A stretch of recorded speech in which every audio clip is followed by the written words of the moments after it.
Today on the show, when you're fighting for things like food and shelter, you might do something that's out of character. In this case, for me, it was in the real estate world.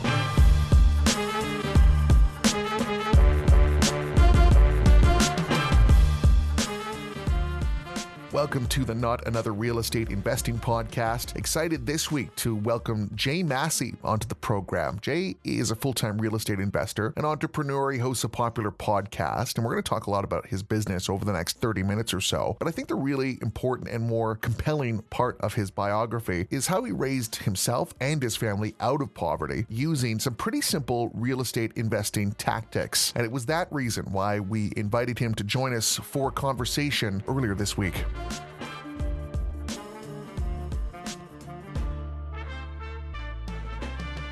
Hi, Jay. Thanks for making time for us. I'm glad that you chose me. Do you want to start off by introducing yourself a little bit to the audience, talk a little bit about your journey through the real estate business and how you ended up where you ended up? Sure. At the end of the day, though, when I do say this or when I'm asked this question, what I want everyone to remember is at the end, I'm just a guy trying to feed his family. That's really what it comes down to. Most of it just happens because I'm an entrepreneur and I want to make sure that I keep doing the best that I can. Being the best version of myself is really what it comes down to. And all of us have that within ourselves. We just want the best version of ourselves to exist. I say all this to say that when you're clear on what you're fighting for, you might surprise yourself with what you're capable of. Meaning, in my case, I started with a credit score of 398. We were squatting in bank-owned property. My wife was unable to eat or drink at the time because of the condition that she had. I had a punctured lung, couldn't walk and talk at the same time without fainting. And when you're fighting for things like food and shelter, you might do something that's out of character for you. And in this case, for me, it was going to start in the real estate world. I mean, a friend said you needed to become a real estate investor. And I looked at him kind of funny because it didn't make sense. At the time, I was selling our personal possessions on eBay. And when we ran out of stuff, I started going to retail stores. This was back when CompUSA, for those of you who might remember that store, was going out of business. So I started buying their inventory at a discount and reselling it on eBay for a slightly higher price, but still at a discount. And for those of you familiar with real estate, you know that that's also what wholesalers do. And that's when I found out that I could do the same thing with wholesaling. And I was like, what? No one told me this. And really long story short, did about 200 of those transactions in a really, really tight span of time. And that put me in a different tax bracket, which then said, oh, I need to keep property, which then I got bored with buying one property at a time. So I started buying multiple houses at a time. And then I got bored with that. So I started buying notes. Then I had a whole bunch of notes. Then I got bored with that. Then I started buying buildings, apartment buildings, and then didn't really get bored with apartment buildings, but I still wanted to try more things. So we bought commercial buildings and a cell phone tower. And now we primarily focus on the short-term rental space. And that's pretty much where we've landed. Yeah, when you say short-term, how long is that for you? The systems that we've set up allow us to be efficient on as short as 1 day. And I think our longest has been about 187 days. So what's that look like? Could you kind of give an idea of? Yeah, well, I mean, in its simplest form, it's what a buy and hold investor does is we just do that in a more efficient manner. So here's what I mean by this. A buy and hold investor, what you're out there, what you're doing is you're selling time, because time is your inventory. You're selling time, but you're packaging it poorly. You sell the whole year with a payment plan of every 30 days. And what we say is, instead of selling the whole year, how can I be efficient and sell each day for its maximum value? And that's really what it comes down to. At the end of the day, that's the business model. So does that make sense? Yeah, short-term rental, like Airbnb might be an example of a short-term rental. That is a marketplace where our customers can come from for sure. But and that's one of the things is people try to conflate the two and go, is it an Airbnb business? I'm like, no, it's a marketplace. I mean, it's a customer acquisition channel. Just like, if you went to Best Buy, they have a way to acquire their customers to come buy the property, just as like they have many different suppliers for their televisions or any of their products. So they don't just carry Apple; they also carry, Acer and other manufacturers of computers as well, because that would be silly for them to only have one source. Same thing for us. We don't you can't build a business on one source of customers. Right. And what's your ideal property that you're currently bringing in for this short-term rental Got it. business? For and that and this is what I spend most of my time telling people, especially who have deep experience in the real estate world, that it's not about the property, it's about the experience that they can have at the property. So I'm still after apartment buildings. But and you can take it. I can take the same apartment building, regardless of location, and turn it into a short-term rental. I just have to market it to a completely different demographic of individuals. So for myself right now, what I love are the studios and the one-bedroom apartments. Those work best for this particular model. So apartment buildings that have that as their unit mix is kind of our bread and butter for sure. What would be some commonalities in the tenants that you bring into these spaces? So for us, again, having been in the space for a while, I've identified 45 different types of customers or use cases for this particular type of real estate. We tend to focus on business travelers. And because, again, as I've said to people before, when you're trying to figure out where to focus your business, always start with a customer that you're the most like. It's easier. and in my world, when I'm traveling, I'm the business traveler. That makes sense. So that was easy. Plus, I have 4 children, and so when we travel, traveling with small kids, that's that's an event. That's a feat and a thing. So we focus there, and then we also do a lot of work with those who are traveling for medical reasons, whether that be, a therapist of some kind or mental health professional, or maybe it's something like plastic surgery, or it could be a children's hospital, all of those things.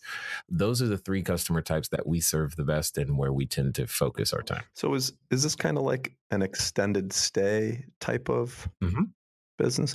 And Yeah. do you charge by the day, by the week, by the month? You have different options for people? Yeah, we break it down, but most people get a daily rate because But when the corporations come and talk to us, hey, this happens a lot because we have some of our locations near some studios up in LA. So they'll have their team come and sit for a shoot or whatever, and so that it can take some time before they're done shooting and editing audio. We get a lot of audio guys for whatever reason, but anyway, so yeah, it works in that way. All right. And is it very similar to a hotel experience that these people have, or is there a big difference? No, that's where the differences start. It's because the hotels are providing us something completely different. That's really what we've got to nail down here. It's not the same. The it For a lack of a better way of putting it, it's more like your house or where you currently live, or your home where you currently live. At least that's what we shoot for, because I don't know about you, but last time I went to a hotel, the Wi-Fi was horrible, and it was a pretty big challenge just to even do something as simple as eat food or eat decently when you travel, by virtue of the fact that all of our locations will have a kitchen, and the fact that obviously we are providing additional services that you normally would not be able to have access to, or just better quality services. It's a completely different experience, and it's a completely different environment than what many of the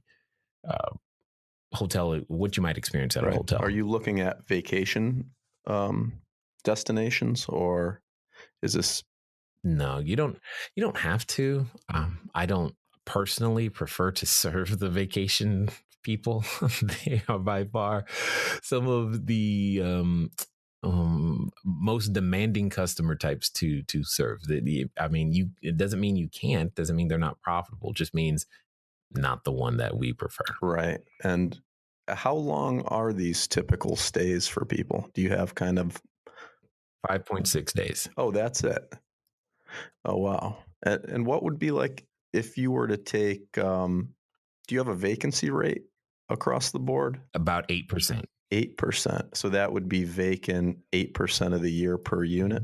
Do I have that about correct? Yes, So correct. you'd probably miss Correct. about a month. They go empty for a month. Yes. And then it's a lot more efficient if you have a lot of units in the same general vicinity, I would imagine, correct? Yeah, having grown up in the business as a long-term landlord, I mean, the concept of clustering isn't new.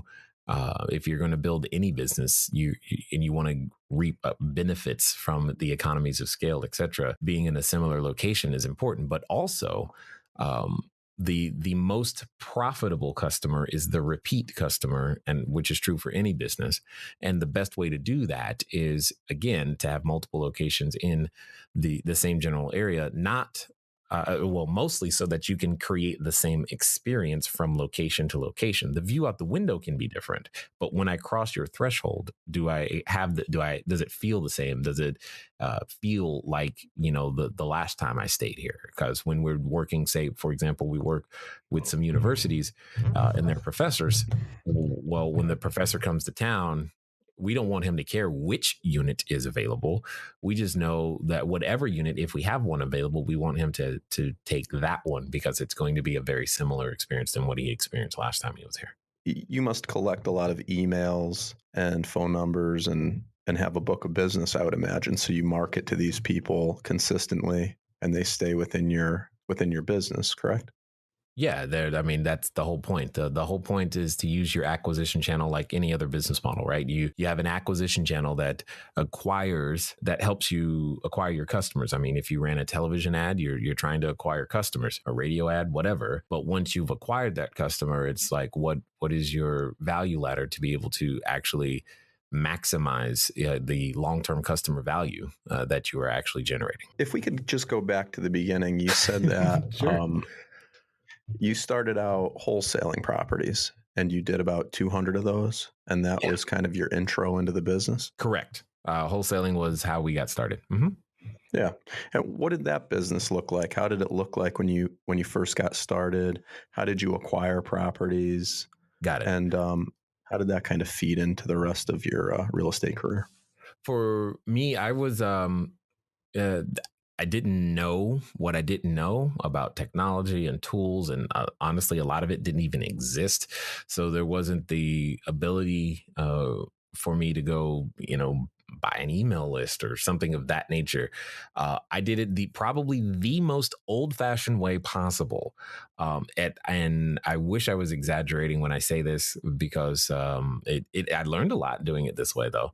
I started with the phone book. I literally started at the letter A and just started calling people because I didn't know what else to do. I was complaining to my mentors at the time. I had no leads. He's like, there's a phone book, call it. I'm like, okay, call it.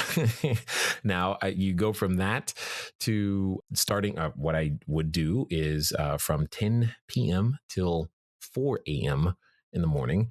I would pass out flyers. I didn't have, again, you got to understand the situation. Didn't have any resources or money, but I could scrape together enough dollars to get some cardboard paper. But then I had to print the flyers. So I went over to Kinko's, and then we had to cut them, and we cut them by hand. And then we had to distribute them, and we distributed them. I distributed them walking and placing them on cars at night so that when people got up to go to work the next day, they could have an 800 number to call, and that's what it did. That eventually evolved into just going to networking groups. Like, for example, the script that I would use is, hi, my name is Jay. I'm a wholesaler. What that means is that I buy property at a discount and I sell property at a discount. What type of investing are you looking to do? That was it. That was my magic. And I rode that pony to build the database of buyers and sellers. And then what really unlocked everything for me was understanding that retirement plans could actually be self-directed, et cetera. And that's where I found the majority of my buyers. And then by learning creative acquisition techniques using purchase money mortgages and contracts for deed, et cetera, I was able to give non-recourse financing to these retirement plans, and that began that's how I did it. Is I would actually structure the financing so that they could buy it, as well. And at the end of the day, lots of transactions got done.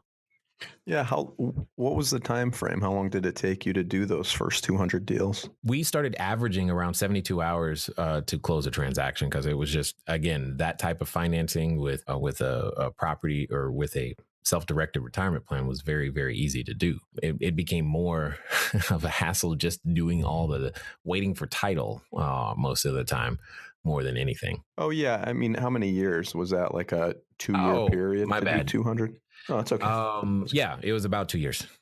It was about Oh 2 years. wow. And then from there, did you continue wholesaling or did you make a No. quick shift? What happened is I was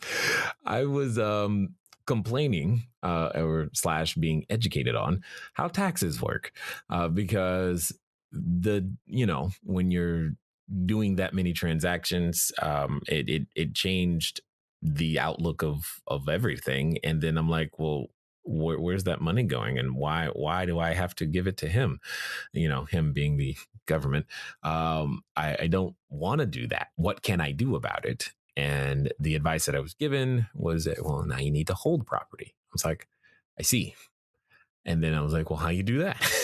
So that's pretty much how I roll. It's like, I just in time learning. That's what I care about. I don't need to know until I need to know. And then once I need to know, it's time to go and make it happen. And that's basically that's what I did. I just started building a portfolio as quickly as humanly possible, because I didn't want to have to pay taxes if there was a way. Since there was a way around it, I was like, cool, I gotta own more property. How many do I need? And that's how we ended up with hundreds of doors. Hundreds of doors. And were those single families or 3 and 4 units? How did you get into the rental game? I started with single family houses. I got tired of single family houses because it just seemed like an inefficient use of time, for me. And then I went into, like I said, I went into notes, and then I was like, well, that still has the same tax problem because I couldn't get the depreciation. Cash flow, wonderful, but still tax problem. And then we went over to apartment buildings. And that was a much more efficient use of time, because I could put in the same, what felt like to be a similar amount of effort, but have way more results. So we would buy anything from 8 units to as large as 182 units. Yeah. And how much more profitable is it doing this short-term rental business as opposed to a long-term strategy with the tenants? Got it. It is in, it was unbelievable at first. If I wasn't doing it myself, I would still have trouble believing it. But like many landlords will know, it's a great business. Landlording is a great business to build wealth. It is not exactly that great for your income, until the debt service is gone. Once debt service is gone, then you're working in a completely different frame of mind. Otherwise, you're making the choice between cash flow versus deferred maintenance all day long. And what happens here is you take your same expense ratios that you're currently used to and increase it maybe 5, maybe 10%. All right. But the amount of income that you can earn from a revenue standpoint literally doubles. So take whatever property you're thinking of right now, add 10% of whatever your monthly run rate on your expenses are, add 10% to that number. But at the same time, double the income. And that's your new net operating income. And that's kind of where you start. I mean, and that's when you don't really understand what you're doing. And when I put that together, I was like, well, why aren't more people talking about this? I mean, that's honestly what happened. Is I built a portfolio really quickly of short-term rentals, and I was like, I got to start telling people. And that's what we've been doing for the past couple of years, is helping entrepreneurs make that transition. A lot of them having been long-term landlords who are now like, why wasn't I doing this earlier? I'm like, dude, I don't know. I didn't know about it either. And it's putting them in a position to either retire the debt service, or for the first time, being able to take reliable cash flow and upkeep the building at the same time. It's like a whole new experience. Yeah, and that completely changes the cap rate and what you can pay for a property. Since you can, I would imagine there's not a lot of people coming in with that mindset to buy the property and to turn up the. No, not at all. Not enough people. Not yet. It is changing, and that's. But just because you can doesn't mean you should. Mm-hmm. So, is there an appetite for institutional lenders to buy these types of properties from you? Yeah, are they investing in these? You hit the nail on the head right there. There is no packaged product right now at this particular moment. However, working either with some direct sources or insurance companies, you can probably cobble something together. And the individuals that I've dealt with are way more open on a refinance strategy than they are on a purchase strategy. And what we've begun to do is we'll say, for example, let's pretend an apartment owner right now somewhere, 10, 20 units, whatever. He's in the he's in the property for whatever he's in the property for, but he's in the process of also rehabbing it. So he's like 100% vacant. I have been known to say to that landlord or that owner, hey, I will lease your entire building. And that works because they go from 0 to 100% occupancy immediately. We do our thing. He gets his rent. And at the end of the day, I can then now take those numbers for the past 12 months to a financial institution and say, hey, based upon our management experience here's what we'd like you to do. We would like to be able to buy this building from said landlord based upon these numbers. I haven't gotten anybody to give me full credit for the extra revenue, but I can get credit for my market rate rent plus a little bit extra, which is great enough for us at the end of the day. So it's coming. It's not there yet. It's coming. And I'm excited for it to actually come to the marketplace. That's a long ways from squatting in a foreclosure, huh? I know. That's why I tell people, like, look, don't get totally all, doughy. I'm just trying to feed my family. I got 4 kids, 1 in college, and I'm just trying to be a father. And all of this other stuff happened along the way. I'm fighting for food. I mean, if you're familiar with, like, there's 2 movies, Cinderella Man and The Pursuit of Happiness. And if you are familiar with Charles Gardner or James Braddock, those are the 2 central characters. If you're familiar with either one of their lives, if you mix those 2 lives together, you got me. Mm-hmm. And that's really where it comes from. And all I'm trying to do is feed the family. How long were you squatting? 7 to 8. I'm going to go 10 months. Oh, wow. And then one day we got the notice that the police were coming and we were like, okay, we got to really do something now because we ran out of places to run to anyway. And it was, not exactly. It's one of those things where you don't realize that you're being trained for a future that is there for you, but you got to persevere and be willing to go through and, most importantly, grow through that process as well.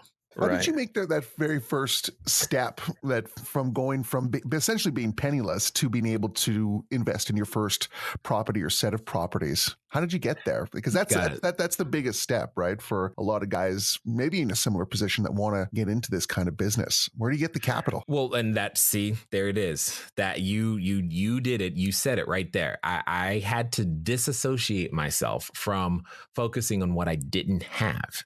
That's really what it comes down to. I had to really, really grasp the following concept.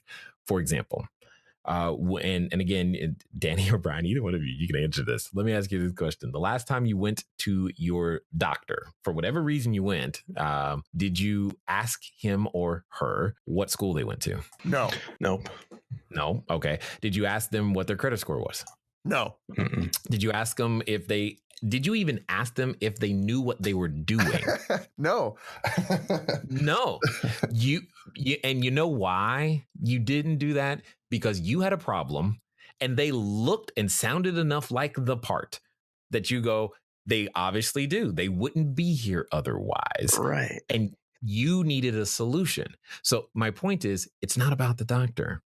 Just like when someone's trying to start in real estate, we always think it's about what my resources are. No, it's not about you. It's about the other person's problem. Can you solve it? And in my world, I had to, like I said, disassociate. I could not focus on what I did not have. I did not have money. I did not have credit. I did not have a pedigree that said you should become a real estate investor. I have a PhD, public high school diploma. That's what I got. And I got to take that to the marketplace and solve people's problems. And in this particular case, I understood two things. People with money had a problem. The problem was money becomes worth less over time. So they got to do something with it. Number one. Number two, people with property had a problem occasionally. And sometimes that problem was I need to get rid of the property, or somebody died, or something happened to where that property is now a problem. And I knew if I learned how to find both of those people and create a situation in which they solved each other's problems, I could earn some money. And that's what I focused on. And then during the day, I would focus on that. And then at home, I'd focus on how are we going to keep on the electricity today? Because I don't know just yet. Well, I was just wondering when you realized, for struggling for so long, when you realized, oh, maybe this is going to work. Like, did you have a moment where you realized, oh, I think I might be able to get out of this using this? Dude, I was freaking out. I'm sure you were.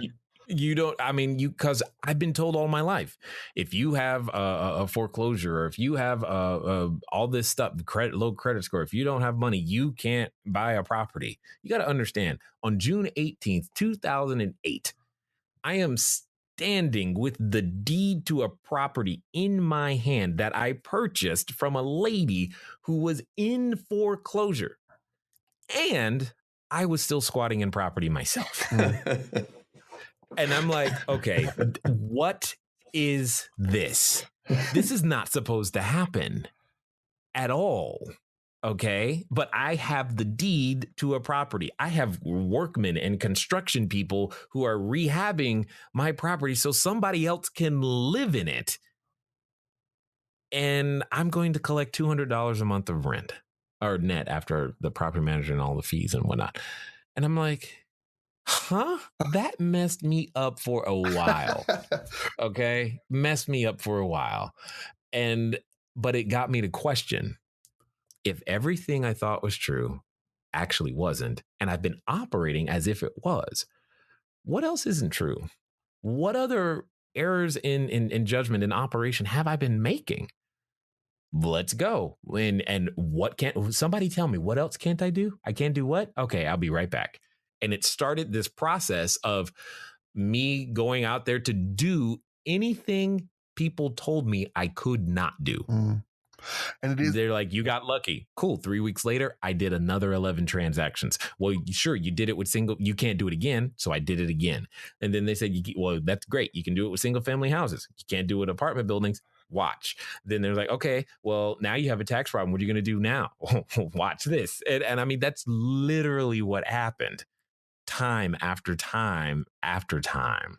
It reveals how much and how important just having just a modicum of confidence is to be able to succeed. When you're down on your luck, it's really hard just to get that little bit of confidence to try and get back on your feet. But I think that's kind of the biggest and hardest struggle. Well, let me tell you how to make that happen for everybody today, because this is, and I'm no exaggeration, this is exactly what I did. Because you're right. You've got to build that. There's success goes on a cycle, and no success also goes on a cycle. But to build that success is built on consecutive positive experiences. And here's the cool thing: it doesn't even matter how big the experience is. What matters is that you give yourself permission, not somebody else. You give yourself permission to call it success. So what most of us do as humans is what we make success too difficult. We go, once I'm able to drive a Lamborghini, then I am successful. Once I am able to complete college, then I am successful. Once I have earned $100,000 a month, then I am successful. That's what we say. Well, therefore, the converse is also true. If we haven't done any of those things today, then we go, I'm not successful. And that starts down this other way. I learned to make success easy. And here's what I mean. You got to understand, like I said, the situation I was in, I had to make success easy. It became, I remembered to brush my teeth today. Because let's just say depression and discouragement were huge. So brushing your teeth is not exactly your priority. But hey, I'm successful because I brushed my teeth today. I'm successful because I got out of bed today. I'm successful because I asked one person. I was doing a little bit of prospecting. And I started there. That's really where I started. And I made success easy so that I could at least feel good about some of the decisions that I was making. And I didn't care that other people didn't see any of those things as success traits or characteristics. It didn't matter to me. They weren't living in my skin, my experience. They weren't paying my bills. Neither was I, but they weren't paying my bills. And at the end of the day, I built from there. It got to the point to where one of the things I still tell people is like, if you're trying to build your business or anything, one of the things you must do is you got to invite people to see what you're doing, right? So 5 yeses a day keeps poverty away, meaning you get 5 people every day to say, yes, I will come see what you are doing. You make 5 real appointments to show your plan, what you are doing. You do that every day, you're going to get really good at a lot of things, from lead generation to figure sales to the presentations. And in 60 to 90 days, you're going to have a completely different business and experience than what you've experienced prior. You can learn more about Jay Massey by going to his website, cashflowdiary.com. Thanks for listening. Be sure to rate the podcast at Apple Podcasts, and we'll see you next week.